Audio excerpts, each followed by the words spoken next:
Morning YouTube. Just going to do a bit of a walk around on my 760 Haines Hunter. Give you a walkthrough. So I've had this boat a year and a half now. Bought it down from Melbourne, Australia, and I got it shipped up. It's a 2009 model. So I don't like driving the boats on. I always find it dangerous, do damage. So just bought one of these eBay winches. Works awesome. Just put it in there with a battery, just charges from the car. Just winds it up, just put it on. You got just put it on and got a remote control where you just wind it on and someone can wind it on while the boat's going. So I find it safe. I can control it, look at where it's coming up straight all the time. Yeah, so it's bought the boat, done a fair few things to it. I built the canopy myself. I just taught myself how to aluminium weld and just got the local fellow to bend that, and then I built the rest of it in line with North Queensland. It's stupid hot, can be stupid hot at times. So, and when the brain's cooking, everyone's cooking. So we can't afford up here to not have a canopy.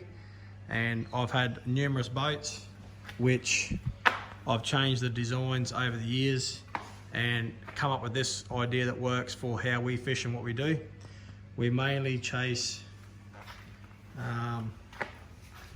red emperor, nanagai, all that sort of thing. So it's got twin 150s, 2009, about 300 and something hours on them. Yeah, good engines. Had to do a lot with the props to get it right. 9 times out of 10 we come through, it's always rough. And if it is calm, we just poke along, we don't flog it. I never flog it. Yeah, so I'm running 15 inertias on it. I tried 15 Mirage Pluses. I thought that they were a bit over prop for 15s. And I like to be able to get out of the water a bit better once loaded up full of blokes, because when we come through the reef, the barrier reef, at times you get a lot of rip, a lot of stand up with waves and shit, and you need that bit of punch to punch through the out through the current where it really stands up with the tides and shit. So we can't, top end's not our thing up here. Well, some people is, but I don't. So I don't flog the boat. I just poke along, say 55 kilometers an hour. Happy with that, with 3 or 4 of us on board, fully loaded. Gets around a kilometre, a litre, something like that. A bit under, depends on what you're doing with how much load, and sometimes a bit under, a bit over. Yeah, the boat's very, very happy with the overall boat over the years. Over the year I've had it.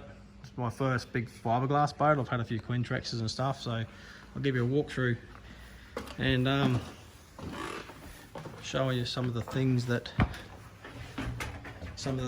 ideas that I've done. So with this was my idea here with all the rods. So I'll just sit down and explain it to you. So what actually happened, I'll just go turn that down a bit. So just turn that down here. So what actually I come up with was, when we all fish, we do a lot of jigging, we do plastics, and we also do bait, as well as lots of overnight, mainly overnight trips.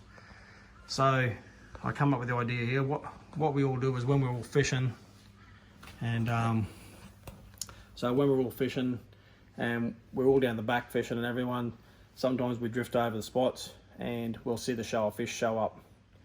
Now when we see the show of fish, normally run up, mark it up there.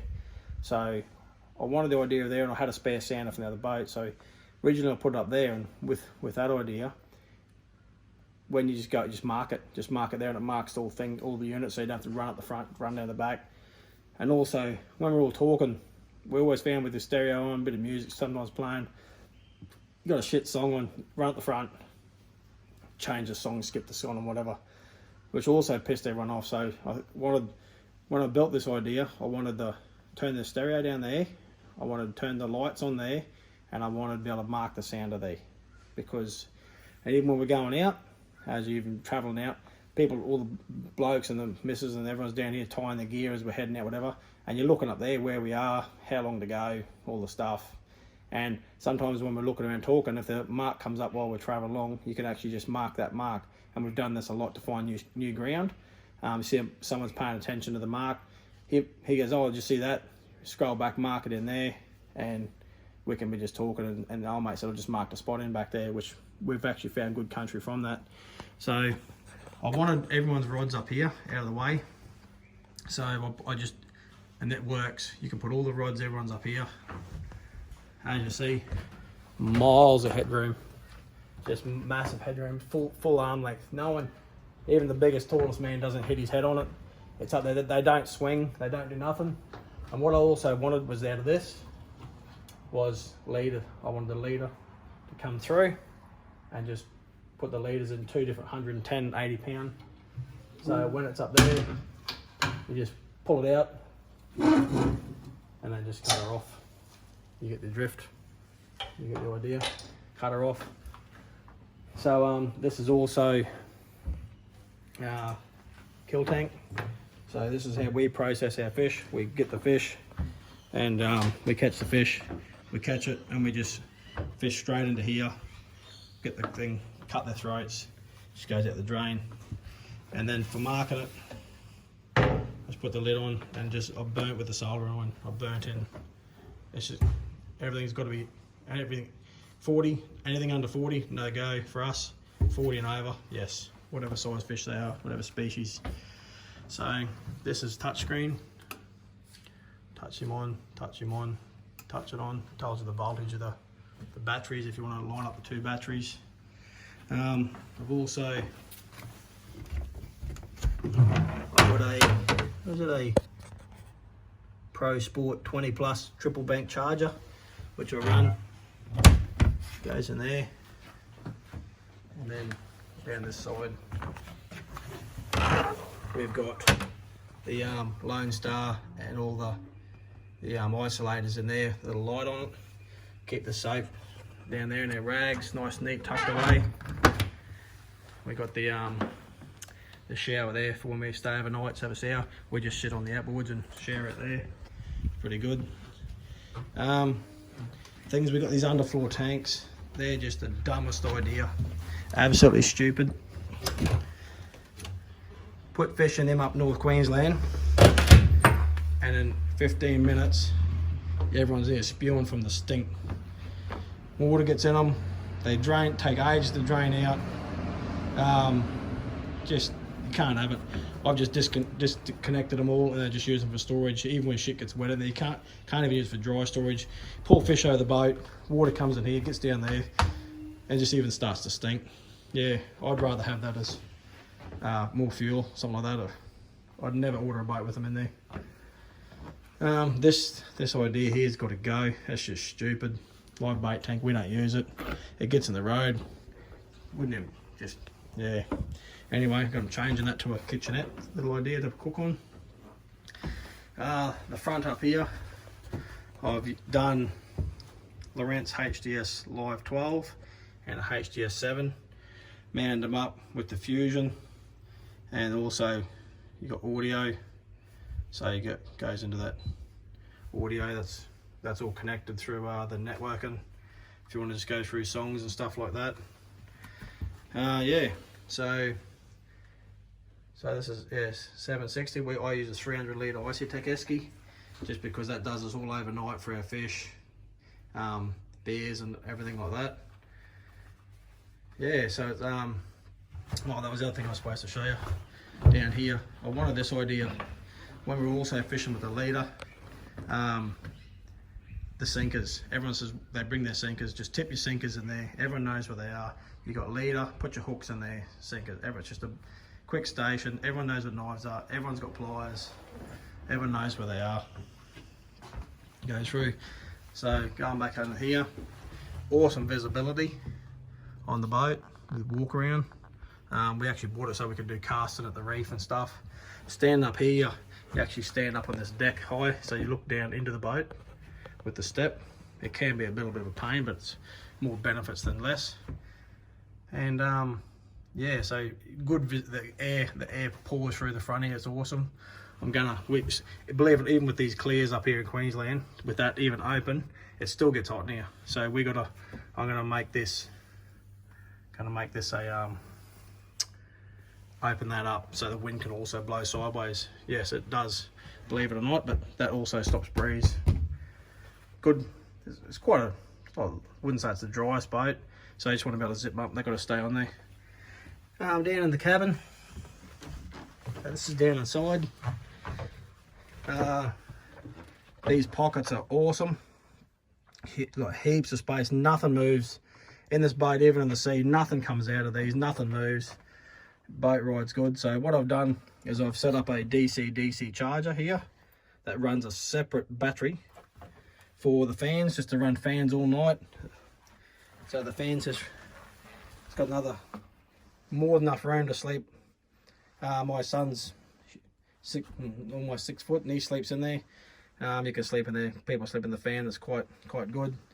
Winter you probably sleep 2 hours, but it'd be hot in summer. So it's got a fan going, and standing up in here, completely see standing up, heaps of headroom.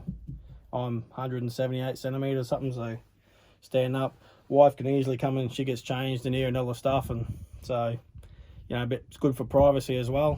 And so we get all the stuff. So we got two boys. One boy sleeps there, the other one sleeps there when they come fishing, and we actually bring our double swag and we sleep out there. The reason being is when we anchor overnight all the time, more than times enough the anchor pulls, anchor drifts unless you don't get a good hang, and you need that anchor alarm on, and you need to be able to see if you're drifting out there. So anchor alarm on, and in here it's actually the one thing with sound is they don't have a very good alarm system. They just beep beep beep. But if you're up here, a bit of waves, a bit of slop, you can't hear it. So if I sleep out there, you can hear the sounder, the anchor alarm pulling, and you can get up action and move to whatever you need to do to rectify the problem. So yeah, we roll a double swag. We push the esky to the side, and yeah. So going back on that, so awesome lot of room, bit of storage under here. We just put a bit of cooking gear and a bit of stuff under there, and this side's all the life jackets and essential shit. There's spare rope and stuff up there. So yeah, nothing moves. So when you're cooking there, we've got flippers for all the shit for when we have a snorkel, come back out of the boat, and yeah, so it's all good. We've got all the lights and 2-ways, and that had another 2-way there, but we don't need one, so I tried to make that a little storage area. A few little things I want to keep updating, but this is a walkthrough from the Thumburn Fishing 760 Haines Patriot. Yeah, so yeah, love it. It's been a really good boat, and yeah, don't use it as enough as we all like, but the walk around's quite good. So you've got plenty of walk around up here, walking quite up. So the kids often we stand up here casting and stuff. Yeah, it's enough room for 2 of us up here throwing lures. Yeah, so that's, if anyone want to know about a 760 Haines Patriot older model, this is one. Thank you very much, YouTube.